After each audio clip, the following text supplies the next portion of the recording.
What is it that makes this calming, but this energizing? Or this happy-inducing, but this sad-inducing?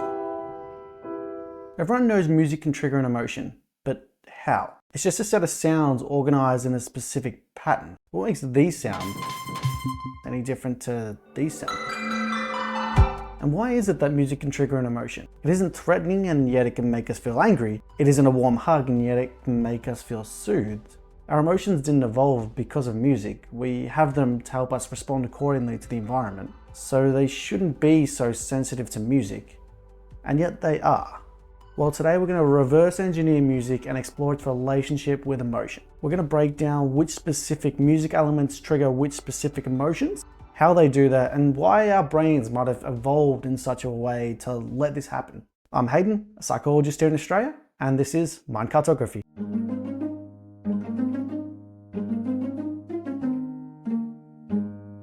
Let's start basic. What is it that even allows us to perceive music? Well, when we listen to music, just like any other noise, it's first picked up by our ears. Our ears have tiny little hairs that vibrate in time with the music. As these hairs vibrate, they send electrical signals to the brain, which are then processed by the auditory cortex and its associated areas. Here, the brain focuses on finite changes in the electrical signals to understand pitch, harmony, melody, and tone. Once a sound is perceived by the brain, we need to loop it. This is because we need to connect the melody of right now with the melody of 2 seconds from now. And we do that with the working memory system from our frontal cortex. This system enables the seamless playthrough of the song in our head. Without it, we process each song disjointly. So this would sound like this. Okay, so now we've got a tune, we're cooking. But how does this become a good tune? What makes us like music that sounds good but dislike music that sounds bad? Well, a lot of it comes down to the dance between anticipation and resolution. As human beings, we love closure. We dislike when things feel unfinished, and we love seeing things to a resolution. Just think of your favorite movie that ends on a cliffhanger. Say Inception, for example.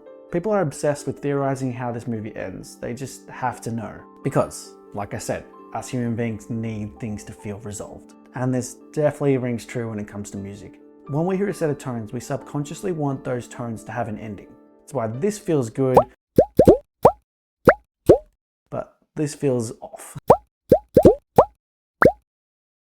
When we listen to music, our brain carefully listens to each sound and predicts what kind of sound will come next. In a whole song, this means that there's hundreds of little guessing games that are going on. And just like any game, it's kind of rewarding to get it right. Music stimulates dopamine and activates the reward centers of our brain. These are also the same areas that are associated with learning, because it feels good when we learn something new. And this is why we tend to prefer moderately complex pieces of music over complex ones. For example, this sounds better than this. The simple tones are just too predictable. They don't really give us a challenge to hook us in and learn something new. By the same token though, musical pieces that are overly complex are just too complicated and too difficult for our brain to repeatedly predict what each next set of musical tones are going to be. Basically, our brain's like a musical pattern that's hard enough to be engaging, yet easy enough to be solved. Alongside all this, we also like music because of the interplay between consonance and dissonance. In music, there's parts where the artist really focuses on building up tension. They use a combination of edgy tones, unstable notes, harsh kind of sounds, and this is called dissonance. And it makes our brains crave a resolution, something smoother, something where it settles things back down. Consonant notes are just that. They are the relief from the build-up of tension brought on by dissonance. When it's executed well, the flow from consonance to dissonance to consonance can build up a lot of tension and release that plays on our emotions. Lastly, there's exposure. The more we hear a song, the more likely we are to like it. This is called the mere exposure effect, but this exposure only works to a certain extent. There is such a thing as overplaying songs. Case in point, I loved Thanks for the Memories by Fall Out Boy when it came out. I played that over and over and over again, and the radio played it over and over and over again.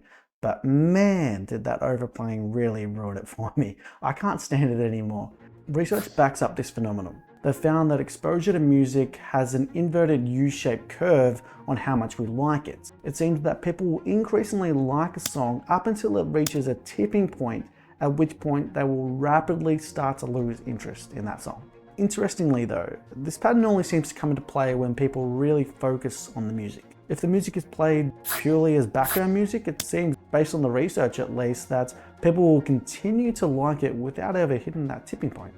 Superseding all these factors though, we know music makes us feel something that we just can't get somewhere else. It's not about whether the music is just enjoyable to listen to or not. I mean, that does make us feel good, but there's something about music that can trigger an emotion that makes us feel absolutely awesome on the inside. How does that happen? How does music trigger specific emotions that make us feel better than just feeling good? It makes us feel happy. It makes us feel the sadness that we want to feel. It makes us feel the anger that we wanted to feel. Now, breaking down how music triggers emotion is complicated because each emotion, at least at the fundamental levels of emotion, is vastly different from each other. Happiness is the opposite of sadness, and they're both very different to anger. How does music specifically trigger each of these emotions? Well, it helps that music is complex itself. I mean, there are many different ways that we can write a song. Happy songs typically use major scales and a fast tempo. Sad songs use minor scales and slow tempo. Peaceful songs use major scales and intermediate tempo.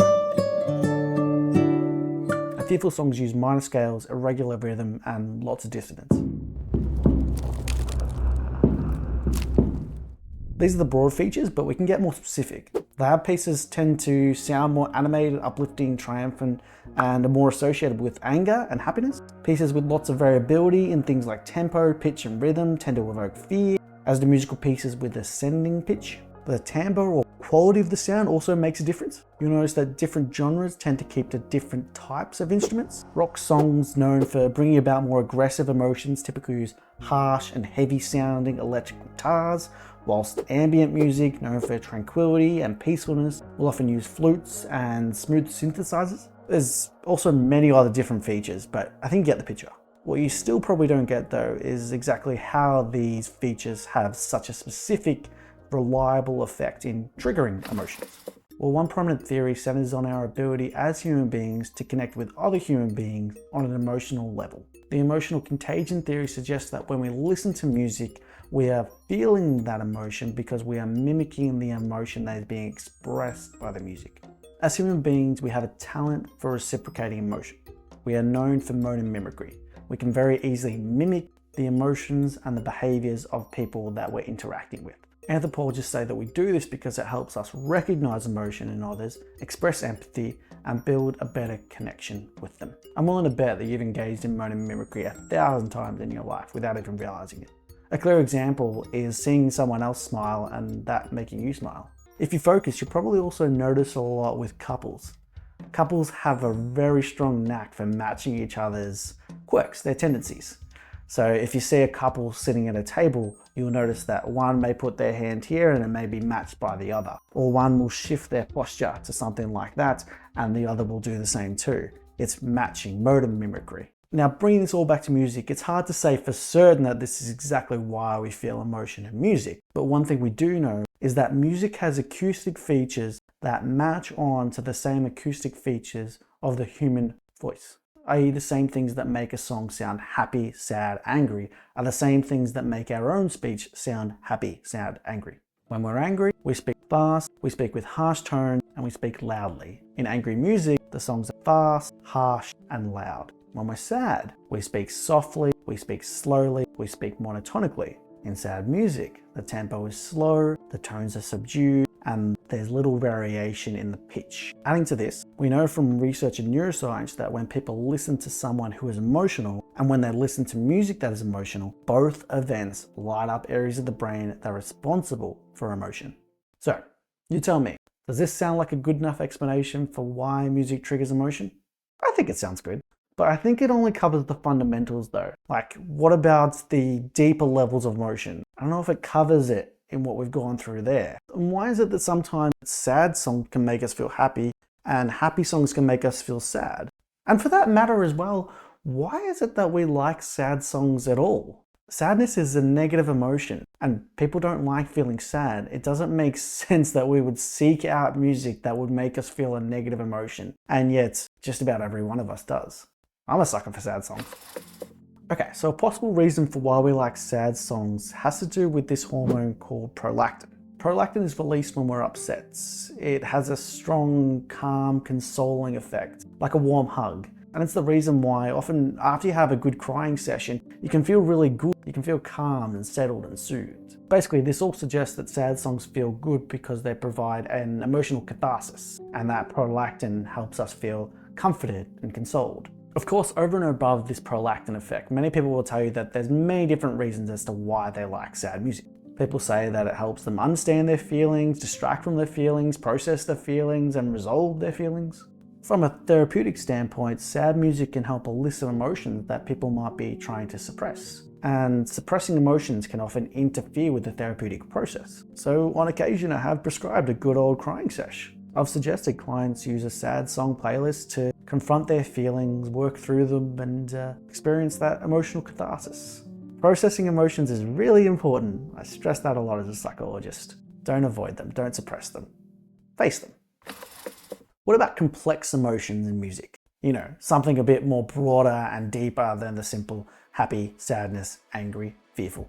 Well, deep emotions like hope and relief can be induced by dynamically shifting tension, arousal, and stability in the song using changes in dissonance and consonance. It helps when the song is long, so the tension can build up and make the release sound all the more relieving.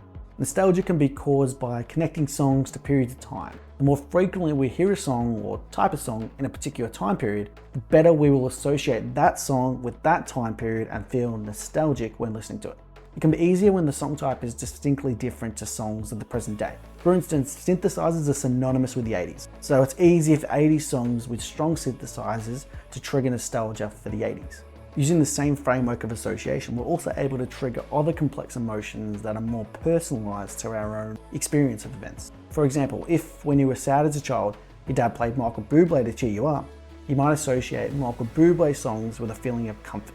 Or take this other example. If you played a lot of heavy metal music to help get yourself over a breakup, you might now find it motivating and liberating because that music has become a symbol of how you overcame your grief. Lastly, we can't talk about music and emotion without mentioning the effect that lyrics have on us. Lyrics have a meaning, and as human beings, we're constantly looking for things in our environment that help explain our situation, that give our life meaning. They can speak to you personally. They can give your situation context. They can be motivating and uplifting with their language.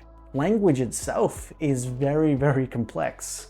There are words that we find uplifting and motivating and hopeful. And there are those words that we find degrading or depressing or demoralizing. When artists use specific lyrics, they're trying to tap in to those emotional connections that we have with each individual word and each individual phrase to help us feel that deep emotion and feel good or bad because of what those lyrics suggest.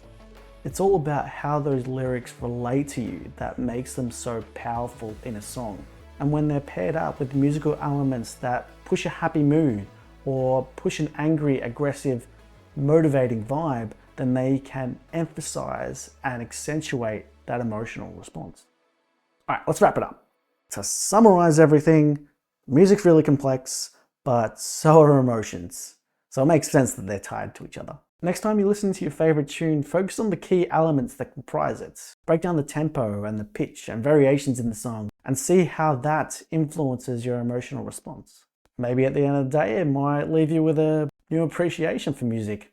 But anyway, that's it for this episode. Hope you enjoyed it. Let me know in the comments if you know of any other factors in music that influence emotion. I'm simply a psychologist after all. I'm no musician. I do love drumming, but I can't keep a beat to save myself.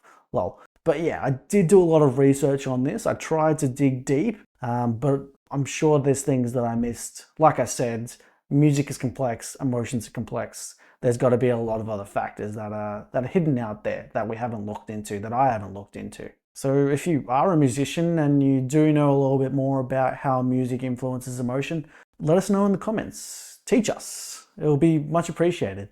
But yeah, if you enjoyed this video, give us a like, check out this other video from my channel, and I'll see you guys in the next one.